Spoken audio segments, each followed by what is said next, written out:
কি, কোথায়, কে, কি ইত্যাদি রকমের সেন্স যখন আসে তখন সেক্ষেত্রে আমরা কিভাবে লাইনগুলো বলতে পারি, এটা একটা বড় সমস্যার বিষয়। এই কনফিউশনটা কাটানোর জন্যই আজকের এই ভিডিও। তোমাদের মধ্যে আমাকে রিকোয়েস্ট করেছিলে যে এরম ধরনের একটা কনসেপ্টের উপরে ভিডিও নিয়ে আসার জন্য, তাই জন্য চলে আসলাম এই কনসেপ্টটা ক্লিয়ার করার জন্য। দেখো, খুব সহজে আমরা এই প্রসেসটাকে বুঝতে পারবো, যেখানে WH ওয়ার্ড তার সাথে বি ভার্ব এবং তার সাথে WH ওয়ার্ডের ব্যবহার হচ্ছে। মোস্টলি আমরা দেখতে পাই WH ওয়ার্ড হিসেবে ব্যবহার হওয়ার পরে একটা প্রশ্ন করার ক্ষেত্রে একটা অংশ হয়তো দেখা গেল মেইন প্রশ্নটা করছে, আর একটা অংশ হতে পারে সেন্টেন্সে জয়েন করার জন্য মেইনলি ব্যবহার হচ্ছে, বা অনেক সময় সেটা একটা ইন্টারোগেটিভ সেন্সেও অ্যাপ্লাই হয়। আর আরেকটা ক্ষেত্রে দেখা যায় যে বি ভার্বের ব্যবহার সেটা প্রধানত ইজের ব্যবহার হয়, কোনো কোনো ক্ষেত্রে আমরা ওয়াজের ব্যবহার হতে দেখতে পাই। তো যাই হোক, এই প্রসেসটাই WH তারপরে বি তারপরে আরেকটা WH ওয়ার্ডের ব্যবহার আমরা করে থাকি। এই জিনিসটা কিন্তু খুব ইন্টারেস্টিং কনসেপ্ট। এই কনসেপ্টটা অ্যাপ্লাই করে বহু লাইন দুর্দান্তভাবে বানানো যেতে পারে, খুব সহজে এটাকে করতে পারো। কনসেপ্টটা খুবই ইজি। আজকে যেভাবে বলবো একেবারে শেষ পর্যন্ত দেখো, পুরো কনসেপ্টটা একদম ক্লিয়ার হয়ে যাবে। আর হ্যাঁ, গতদিনের ভিডিওতে আমি একটা প্রশ্ন করেছিলাম, তোমরা দুর্দান্তভাবে বেশিরভাগই সঠিক উত্তর দিয়েছো। সঠিক ট্রান্সলেশনটা আমি এখানে শো করছি, আর শো করছি যারা যারা সঠিক আনসারটা দিয়েছিলে তাদের নামটাও। এরকমভাবেই তোমরা প্র্যাকটিস নিয়মিত করতে থাকো, তাহলে ডেফিনেটলি তোমরা আরও অনেক কিছু লাইফে অ্যাচিভ করতে থাকবে।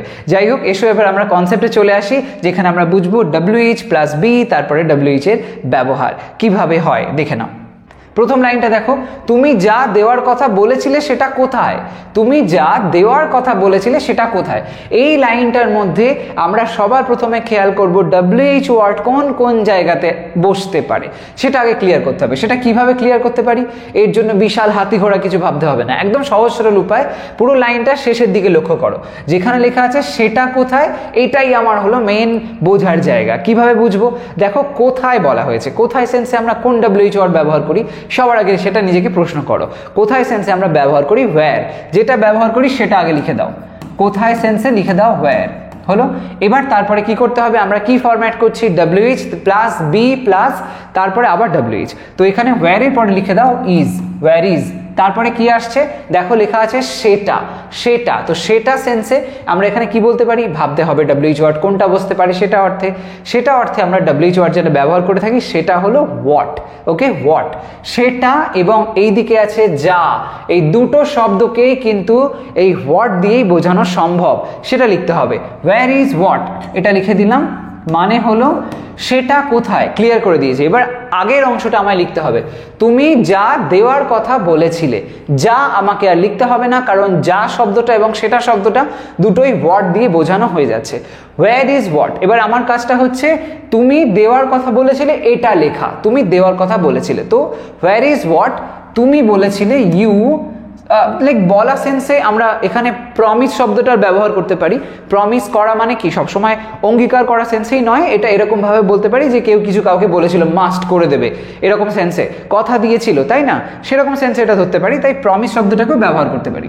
What you promised, promised, what you promised. Where is what you promised, দেওয়ার কথা বলেছিলে, promise to give, right, to give, দেওয়ার কথা বলেছিলে, টু গিভ, টু গিভ। এবার গিভ লেখার পরে এখানে আমরা জিজ্ঞাসা চিহ্ন দিয়ে দেবো। এখানে দেওয়ার কথা বলেছিলে, তুমি কাকে দেওয়ার কথা বলেছিলে যদি আমাকে বলে থাকো তাহলে where is what you promise to give me. যদি অন্য কাউকে দেওয়ার কথা বলে থাকো তাহলে where is what you promise to give him, এরকম সেন্সে। তো এরকম বিভিন্নভাবে আমরা লাইনটাকে কিন্তু বলতে পারি। তো যাই হোক, এখানে আমরা এরকমভাবে লিখলাম যে where is what you promise to give, তুমি যেটা দেওয়ার কথা বলেছিলে সেটা কোথায়। তো এখানে আমরা যেটা দেখলাম, এই যে WH ওয়ার্ড হোয়ারের ব্যবহার হলো এবং হোয়াটের ব্যবহার হলো, এইটা কি সেন্সে আসলো? প্রথমে WH ওয়ার্ড জিজ্ঞাসা করা, প্রশ্নটা করছি সেই সেন্স অনুযায়ী যেটা কোথায় শব্দটার উপরে ব্যবহার হয়েছে। অন্যদিকে এই যে সেটা কথা বলা হয়েছে, যা একটা বলতে পারি সেন্টেন্সে জয়েন করতে সাহায্য করছে। একটা ধরো নাউন ক্লজ যখন করছো তখন যেরকম জয়েন করতে সাহায্য করে, সেরকম সেন্সে হোয়াটের ব্যবহার হয়েছে। এনিওয়ে, এত কিছু গভীরভাবে ভাবতে হবে না, সহজভাবে সাধারণ জিনিস সাধারণভাবেই বোঝা যাক। তো সিম্পল কথা শেষের দিকটায় দেখবো, সেটা কোথায় যেখানে লেখা আছে সেই মতন সেটাকে ট্রান্সলেট করব। সেই দিক থেকে হোয়ার ইজ হোয়াট আসলো, তারপরে প্রথমের অংশটা ভাববো, সেটা যা আছে সেই মতন লিখে দেবো। শুধুমাত্র দেখতে হবে WH ওয়ার্ডে যদি ওখানে রিপিট সেন্স থাকে আবার সেটাকে বাদ দিয়ে দেবো, কারণ ওই একই সেন্স আমি অলরেডি এখানে বুঝিয়ে দিয়েছি। ওকে, পরেরটাতে দেখো বিষয়টা আরো ক্লিয়ার হয়ে যাবে যত পরপর দেখবে। সে যা বলেছে সেটা এত গুরুত্বপূর্ণ কেন? সে যা বলেছে সেটা এত গুরুত্বপূর্ণ কেন? আমি কি বললাম, প্রথম যে অংশটা সেটা নিয়ে বেশি ভাববো না, শেষের অংশটাকে সরাসরি ভাববো। কি বলা হয়েছে, সেটা এত গুরুত্বপূর্ণ কেন? এখানে কি আমরা কোনো এমন জায়গা দেখতে পাচ্ছি যেখানে WH ওয়ার্ড আছে? পাচ্ছি তো। প্রশ্ন করার ক্ষেত্রে কেন বলা হয়েছে, কেন সেন্সে কি বলি, ওয়াই বলি, ওয়াই, সেটা আগে লিখে দাও, ওয়াই লিখলাম। তারপরে কি করব, বি ভার্ব ইজ বসিয়ে দাও, ওয়াই ইজ। তারপরে সেটা এত গুরুত্বপূর্ণ কেন, কেন সেটা, এইটা আমাকে আগে লিখতে হবে, কেন সেটা, why is what, why is what, সেটা অর্থে আমরা হোয়াট লিখতে পারি, আগেই লিখলাম হোয়াই ইজ হোয়াট। এবার লেখার পরে এত গুরুত্বপূর্ণ, এটাকে স্টকে রেখে দাও, বলে দাও এক্ষুনি লিখবো না, তোমাকে আমি পরে লিখবো, তার আগে আমি এই অংশটাকে ক্লিয়ার করে নেব, সে যা বলেছে। এবার আগে কি বললাম, যা সেন্সটা তো অলরেডি ওই হোয়াটের মাধ্যমে চলে আসছে, হোয়াট দিয়ে সেটা এবং যা এই দুটো অর্থই কিন্তু বুঝিয়ে দিচ্ছে, তাই জন্য ডাবল করে আর কিছু লেখার দরকারই নেই। তাহলে শুধু লিখবো আমরা সে বলেছে এই কথাটা। তো ওয়াই ইজ হোয়াট, সে সেন্সে শি বা হি কিছু একটা লেখো, আমি হি দিলাম। তো বলেছে সেন্সে প্রেজেন্ট পারফেক্টে বলতে পারো, তো সেই অর্থে what he has said, why is what he has shed.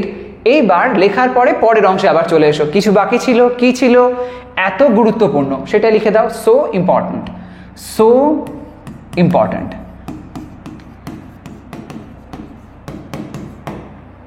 Why is what he has shed so important.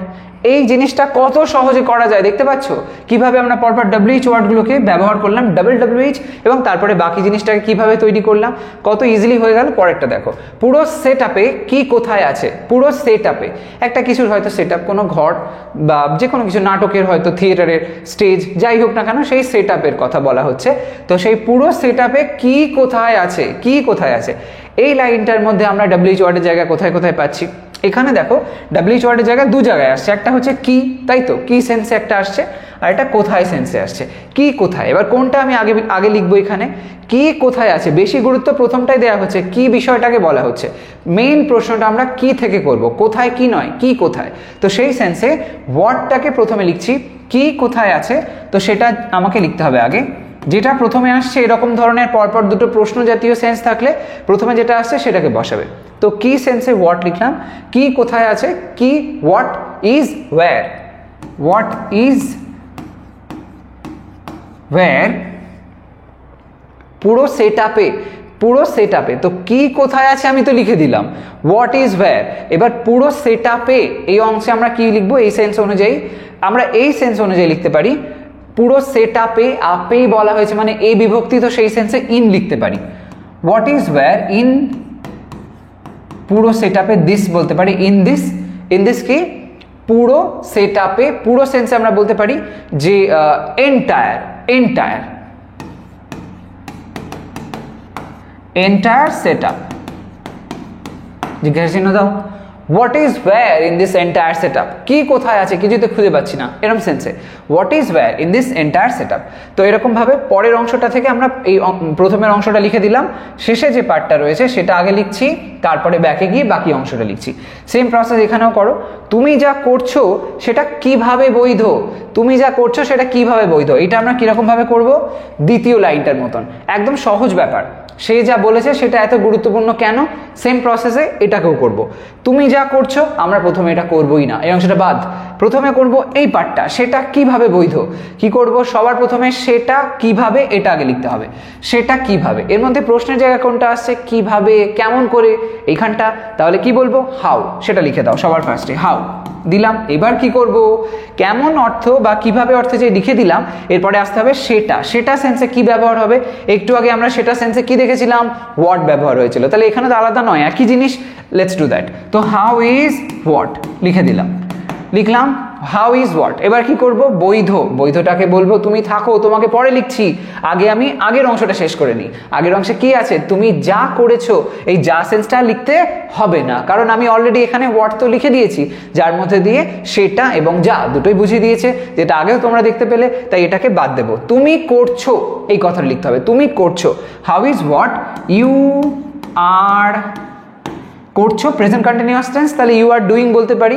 How is what you are doing, দিলাম how is what you are doing, তারপরে কি এখানে বাকি ছিল কোন শব্দটা, বৈধ শব্দটা। বৈধ মানে কি, valid. How is what you are doing valid হলো, how is what you are doing valid. তো তুমি যা করছো সেটা কিভাবে বৈধ, সেন্সটা চলে আসলো।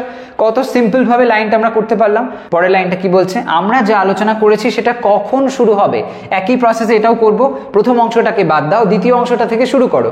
সেটা কখন শুরু হবে, এটা আমার এখন লেখার বিষয়। তো সেই সেন্সে সেটা কখন শুরু হবে কি করব, এখানে কখন শব্দটায় ফোকাস করব। কখন দিয়ে প্রশ্ন, মানে কখন সেন্সে কি বলি, ওয়েন বলি, সেটা লিখে দাও ফার্স্টে। এখানে ওয়েন দিলাম, তারপরে কি করব, সেটা। সেটা অর্থে কি বলতে পারি, আগে দেখেছো হোয়াট, সেটাই লিখবো। When is what, when is what লিখলাম, ওয়েন ইজ হোয়াট, তারপরে শুরু হবে, এটাকে এখন লিখবো না, এটাকে বাদ দেবো, এটা পরে লিখবো। ওয়েন ইজ হোয়াট, তারপরে এই অংশটা লিখে নেবো, যেখানে যা আছে, যাটাকে আর লিখতে হবে না, যেটা এই সেটা অর্থ দিয়ে বোঝানো হয়েছে। Exactly same process. আমরা যা আলোচনা করেছি, আমরা আলোচনা করেছি, এটা লিখতে হবে। ওয়েন ইজ হোয়াট উই, আমরা আলোচনা করেছি মানে এটা প্রেজেন্ট পারফেক্টে বলতে পারি। উই হ্যাভ ডিসকাসড, তো we have contraction form use করে দিলাম, উই হ্যাভ ডিসকাসড। তো লেখা যাক when is what we have discussed, সেটা কি শুরু হবে। এবার এখানে পড়ে আছে শুরু হবে, এটা লিখবো, হবে হয়নি, ফিউচার বলছে, তো সেই সেন্স থেকে শুরু হবে। তো এখানে আগে তো ইজ দিয়ে দিয়েছি, সেই অনুযায়ী আমরা গোয়িং টু করতে পারি। when is what we have discussed going to start, going to start হয়ে গেল। জিজ্ঞাসা চিহ্ন দাও, when is what we have discussed going to start। খুব সিম্পল ভাবে হয়ে গেল, একই প্রসেস, জাস্ট এখানে WH এর ব্যবহারের প্রসেসটাকে কিন্তু তোমাকে বারবার বলছি বুঝতে হবে এরকম ভাবে। পরেরটা দেখো, এই নাটকে কে কি, এই নাটকে কে কি। খুব সহজেই লাইনটা আমরা করতে পারি। এখানে শেষে লেখা আছে যেভাবে কে কি, এটাকে আগে ফোকাস করতে হবে, তাই তো। তো সেই অনুযায়ী কি করব, কে কি, কে প্রথমে আসছে। এখানে আমি তোমাদের বলেছিলাম পরপর দুটো প্রশ্ন আসলে প্রথমে যেটা করছি সেটাকে আগে লিখে দেবো। কে কি কোথায় অর্থে আমরা লিখেছিলাম হোয়াট ইজ ওয়্যার, তাহলে এখানে কে কি হলে হু ইজ হোয়াট এটা লিখতে হবে।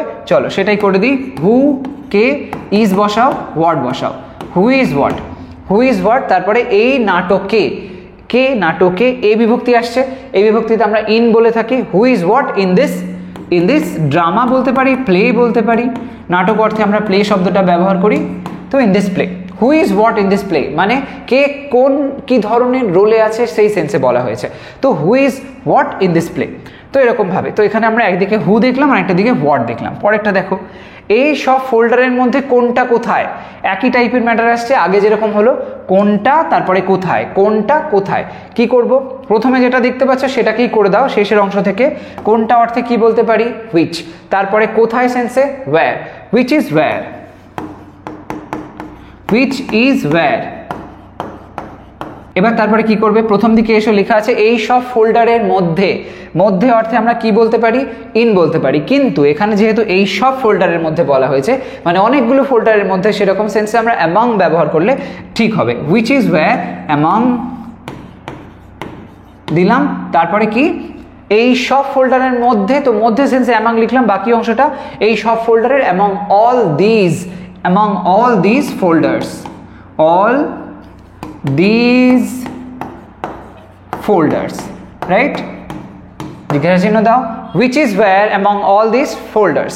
তো এখানে which is where কোনটা কোথায় আছে, কোন জিনিসটা কোথায় আছে, এরকম ভাবে। তো আমরা এইভাবে WH ওয়ার্ড দিয়ে করে দিলাম পরপর। তারপর নেক্সটটা দেখো কি বলছে, এই মানচিত্রে কি কোথায় আছে, এই মানচিত্রে কি কোথায় আছে। শেষের দিকে আসবো, কি লেখা আছে, কি কোথায়, যেরকমটা ঠিক আগে হলো সেম প্রসেস। কি আগে লিখবো আমরা, তারপরে লিখবো কোথায়। কি সেন্সে কি বলবো, হোয়াট, তারপরে কোথায় সেন্সে কি বলবো, ওয়্যার। তাহলে লিখতে হবে হোয়াট ইজ ওয়্যার, লেখা যাক হোয়াট, হোয়াট ইজ ওয়্যার লিখে দিলাম, তার মানে কি কোথায় আছে হয়ে গেল। তারপরে এই মানচিত্রে, এই মানচিত্রে, মানচিত্রে অর্থে এই বিভক্তি ভাবতে পারো, ইন দিলে ভালো হয়, বাট এখানে মানচিত্রের উপরে যেহেতু সেন্স অনুযায়ী বোঝানো হচ্ছে তাই অন দিলে ভালো হয়। তাই what is wire on, on এই মানচিত্রে, অন দিস ম্যাপ এরকম বলতে পারি, অন দিস ম্যাপ হয়ে গেল। What is wire on this map এই মানচিত্রে কি কোথায় আছে। তাহলে এখানেও আমরা যে প্রসেসটা দেখলাম ঠিক আগের লাইনের মতন হলো, সেখানে ছিল কোনটা কোথায়, এখানে হলো কি কোথায়। তাহলে এরকম ভাবে কত সহজে তোমরা WH ওয়ার্ড এইভাবে ব্যবহার করতে পারো, যেখানে WH তারপরে বি ভার্ব তারপরে WH ওয়ার্ড এরকম অর্ডারটা আসে। এবং এই ধরনের লাইন আমরা যখন বানাই তখন সেখানে দু ধরনের কনসেপ্ট অনুযায়ী আমরা এখানে হতে দেখলাম। সেটা হচ্ছে প্রথমত যেখানে WH ওয়ার্ডটা জয়নার হিসেবে কাজ করছে, যেমন ধরো যেখানে যা বা সেটা এরকম ধরনের সেন্স আসছে, সেখানে আমরা কি করছি, যেটা প্রশ্নের জায়গা সেই কোথায় বা এখানে যেমন হয়েছে তোমার কেন, এই শব্দগুলোকে আগে লিখে দিতে হচ্ছে, তারপরে আমরা বি ভার্ব দিয়ে পরে সেই জয়েন যেটা দিয়ে করছি সেটাকে লিখছি। অর্থাৎ বলতে পারো যেখানে কিনা ওই রিলেটিভ প্রোনাউনটা আসছে সেটার ব্যবহারটা করছি, যেমন কিনা হোয়াট যেটা বা সেটা এরকম ধরনের সেন্সগুলোতে ব্যবহার হচ্ছে সেইটা। আর একটা দেখতে পাচ্ছি আমরা পরপর যখন দুটো প্রশ্নের জায়গা আসছে, যেমন ধরো এইখানে এক্ষুনি লিখলাম কি কোথায়, তারপরে কোনটা কোথায়, এরকম ধরনের সেন্সগুলো যখন আসছে সেক্ষেত্রে সবার প্রথমে যে প্রশ্নটা করা হচ্ছে সেটাকে আগে লিখছি, তারপরে পরেরটা লিখছি। কোনটা কোথায় তাই জন্য লিখছি হুইচ ইজ ওয়্যার, তারপরে কি কোথায় লিখছি আমরা হোয়াট ইজ ওয়্যার। এরকম ভাবে আমরা কিন্তু লাইনগুলো বানাচ্ছি। এই হলো কনসেপ্ট, এর মধ্যে কিচ্ছু জটিল ব্যাপার নেই। লাইনগুলোকে এরকম ভেঙে ভেঙে জিনিসগুলোকে বোঝার চেষ্টা করো। যদি এখনো কনফিউশন থাকে ভিডিওটা আরেকবার না হয় রিপিট করে দেখে নাও, কোনো অসুবিধা নেই। আর যদি তোমরা এরকম ধরনের লাইনগুলো নিয়ে আরো কনফিউশন ফিল করো সেটাও আমাকে জানিও, আমি এই রিলেটেড ভিডিও আরো নিয়ে আসবো। আর তোমরা এই ধরনের লাইন্স নিজেরাও বানাও, প্রচুর বানিয়ে ফেলো, দেখবে কোনো সমস্যা থাকবে না, সব কনফিউশন কেটে যাবে। আর তোমাদের যদি কোনো পার্টিকুলার ম্যাটারের উপরে মনে হয় ভিডিও হলে ভালো হয়, সেটা অবশ্যই আমাকে কমেন্ট সেকশনে জানিও, আমি নিশ্চয়ই নিয়ে আসার চেষ্টা করব। আর এই ভিডিওটা যদি মনে হয় বেশ ইনফরমেটিভ ছিল, কিছু না কিছু এখান থেকে শিখতে পেরেছো, তাহলে একটা লাইক করতে ভুলো না, শেয়ার করো সমস্ত ফ্রেন্ডসের মধ্যে। আর চ্যানেলটা এখনো সাবস্ক্রাইব না করে রাখলে ডেফিনেটলি করে নাও, কারণ এই ধরনের ইনফরমেটিভ ভিডিওস তোমরা আমার চ্যানেল থেকে পেতেই থাকবে। তো আজ তবে আসি, তোমরা সবাই ভালো থাকো, সুস্থ থাকো, বাই।